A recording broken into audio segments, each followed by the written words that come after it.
Okay, so this is another net logo simulation you can use called plant speciation.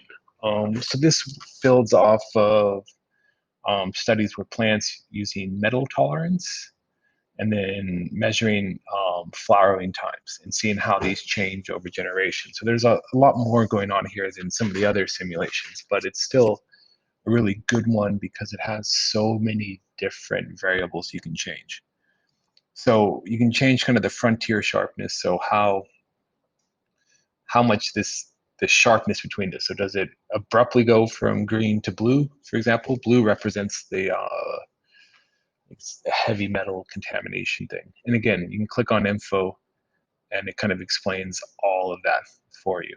Um, plants per patch, how many plants are growing, the pollen radius, so how far the pollen spreads. That's going to be an issue when you get kind of into this frontier zone here.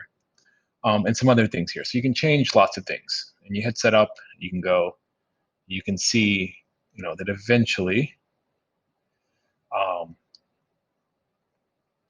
there's some speciation going on here. So plants are evolving here, and you can kind of see that with the flowering time, the simulant, how many times they flower, kind of what happens to the tolerances. You can see, over here in the green, less tolerance, over here, more tolerance, and you can look at the number of generations. So there's a ton of data you can collect. You can change the types of plants, perennials versus annuals. No tolerance, all tolerant, full tolerance. And again, there's a random element of evolution in here also, sex-linked genes versus just a regular one. And, some different, you can change the labels there. So there's lots of different things you can do with this. And again, you can set it up each time. You don't have to change anything, so you can collect multiple trials.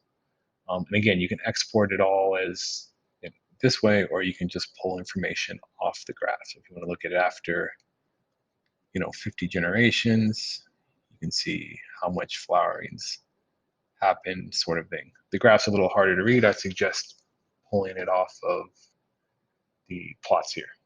But again, another powerful simulation software that you can use for IAs if you want it. Okay, thank you.